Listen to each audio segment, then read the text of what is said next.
Assalamualaikum warahmatullahi wabarakatuh. Alhamdulillahi rabbil alamin, wa bihi nasta'in ala umurid dunya waddin, wassalatu wassalamu ala sayyidina Muhammadin sallallahu alaihi wasallam. Amma ba'du.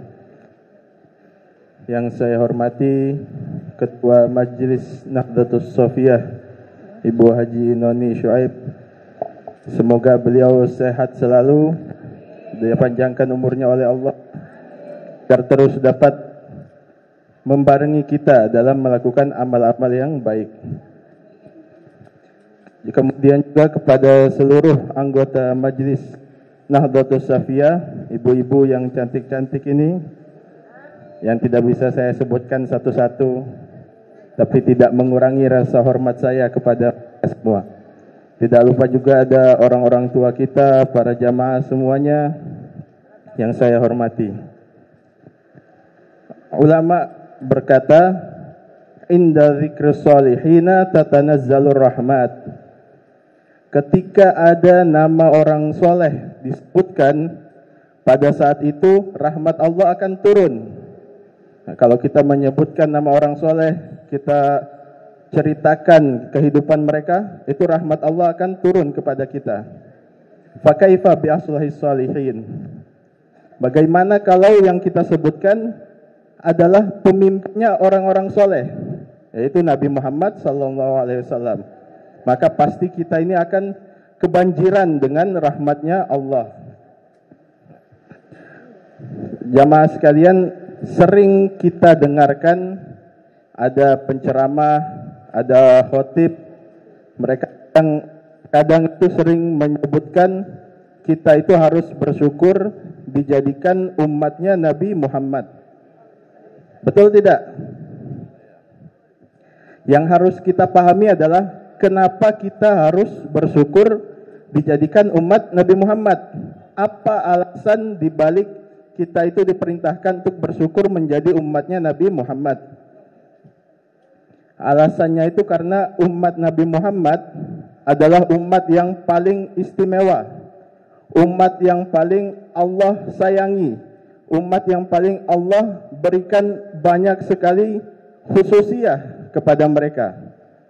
Dalam salah satu hadis, Nabi pernah menyebutkan, u'titu khamsan lam yu'tihinna ahadun minal anbiya'i qabli.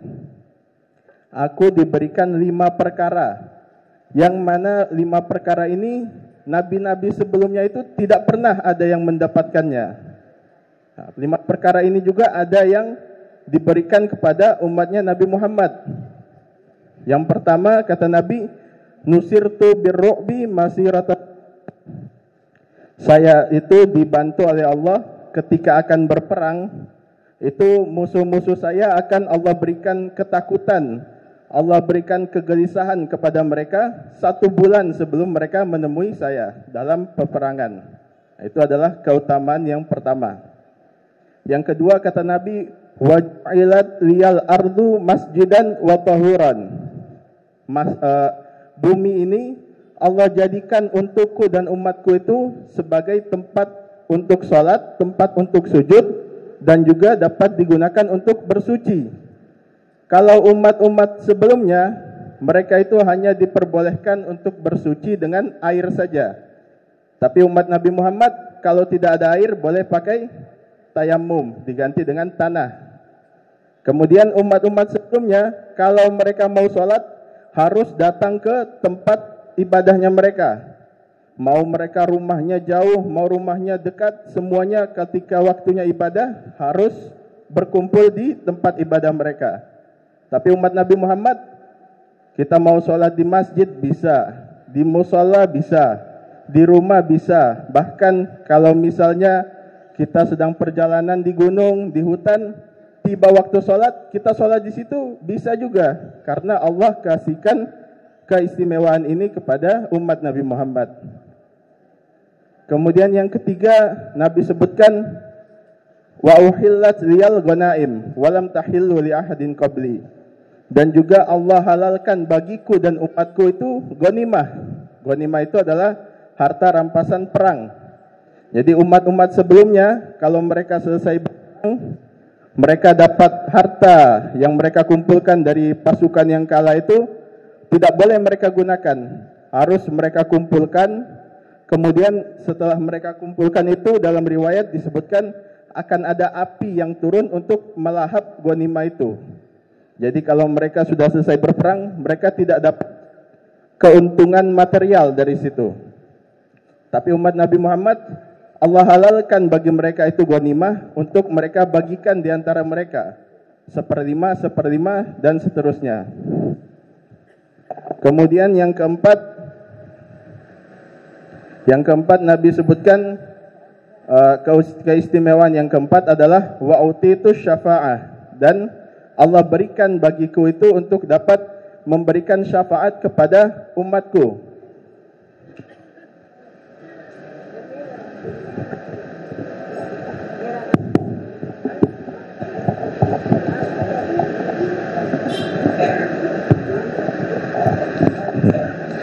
Aku diberikan oleh Allah dapat memberikan syafaat kepada umatku. Jadi yang boleh memberikan syafaat hanya Nabi Muhammad. Makanya dalam hadis disebutkan ketika hari kiamat, manusia itu semua kebingungan. Mereka akan lari ke satu Nabi, mulai dari Nabi Adam, Nabi Ibrahim, Nabi Musa, Nabi Nuh. Semuanya mereka datangi, minta syafaat kepada mereka. Semua mengatakan, nafsi, nafsi. Hanya aku hanya memikirkan diriku. Tapi ketika kita pergi ke Nabi Muhammad, kata Nabi Muhammad apa? Analaha, analaha. Saya yang bisa memberikan syafaat. Nah, itu adalah keistimewaan yang keempat. Yang kelima Nabi sebutkan dalam hadisnya adalah wa bu'ithu ilan nasi ajmain. Dan saya ini Allah utus ke seluruh umat alam semesta. Jadi umat dari mulai Nabi Adam sampai nanti akhir zaman, semuanya itu masuk dalam golongan umatnya Nabi Muhammad. Tapi yang bisa berdiri di belakang panjinya Nabi Muhammad hanyalah kita sebagai umat Nabi Muhammad. Tapi umat-umat lain mereka tetap berdiri di belakang panji Nabi mereka masing-masing. Nah, keistimewaannya lagi ketika kita di akhirat nanti, meskipun kita umat yang paling terakhir diutus oleh Allah, tapi kita umat yang paling pertama untuk masuk ke dalam surganya Allah. Itu adalah keistimewaan umat Nabi Muhammad. Makanya ketika disebutkan bahwa kita harus bersyukur diberikan oleh Allah kenikmatan menjadi umat Nabi Muhammad, ini adalah beberapa alasan yang harus kita pikirkan ketika kita mensyukuri nikmat tersebut. Nah, kalau kita tidak syukuri, bisa jadi nanti akan Allah cabut dari kita. Na'udzubillah min dzalik. Terakhir sebelum saya tutup, ada sebuah riwayat yang terdapat dalam kitab Majmu'ah Mubarakah, karya Abduh Muhammad Baba.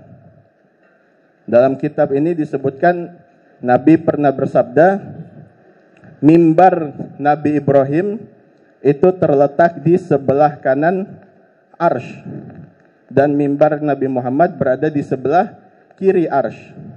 Para sahabat kemudian bertanya kepada Nabi, ya Rasulullah, bukankah engkau itu lebih afdol daripada Nabi Ibrahim? Dan bagian kanan itu lebih afdol dari bagian kiri. Tapi kenapa Nabi Ibrahim yang diletakkan di sebelah kanan, engkau diletakkan di sebelah kiri? Kata Nabi Muhammad, jalan masuk ke surga itu berada di sebelah kanan, dan jalan masuk ke neraka berada di sebelah kiri. Sehingga saya berada di sebelah kiri untuk melihat apakah ada umatku yang akan dimasukkan ke neraka. Kalau ada, nanti akan saya bantu dia. Sehingga kata Nabi melanjutkan dalam riwayat tersebut, ketika saya sedang duduk di mimbar saya, ada seorang laki-laki yang berteriak, pahala kebaikanku kurang, dosa-dosaku ini banyak sekali. Kemudian dia dibawa oleh malaikat, akan dimasukkan ke dalam neraka. Nabi yang sudah menunggu di pintu masuk ke neraka mengatakan kepada malaikat, kembalikan hamba ini ke timbangan amalnya. Tapi malaikat, mereka mengatakan kepada Nabi, Nahnul malaikah giladun syidadun la na'sillaha ma amarna bihi wa naf'alu ma nu'maru bih. Kami ini malaikat yang wajahnya itu seram-seram, sifatnya itu keras, kasar, tegas. Kami tidak akan bermaksiat kepada Allah dan kami akan lakukan apa yang Allah perintahkan. Karena Allah sudah perintahkan orang yang timbangan pahalanya kurang masuk ke dalam neraka. Akhirnya Nabi turun dari mimbarnya dan Nabi sujud di depan arsy. Maka Allah katakan kepada para malaikat, kembalikan hamba ini ke timbangan amalnya dan taatilah Nabi Muhammad. Setelah dikembalikan, ditimbang lagi amalannya, betul-betul pahalanya itu kurang dan amalan dosa-dosanya itu lebih banyak. Akhirnya Nabi di situ disebutkan mengeluarkan bitokoh. Bitokoh itu kartu, semacam kartu yang Nabi letakkan di timbangan amalnya. Seketika itu timbangan kebaikannya bertambah banyak dan dosa-dosanya berkurang. Dia bertanya kepada Nabi, kartu apa yang tadi engkau letakkan ke dalam timbanganku? Kata Nabi, kartu itu berisi solawat-solawatmu kepadaku, yang aku bantu kau, aku berikan syafaat kepadamu dengan solawat-solawatmu itu. Jadi solawat kita selama di dunia ini dikumpulkan semacam kartu ATM. Kalau kita solawat, saldonya akan terus bertambah. Ya, nanti bisa membantu kita di akhirat nanti.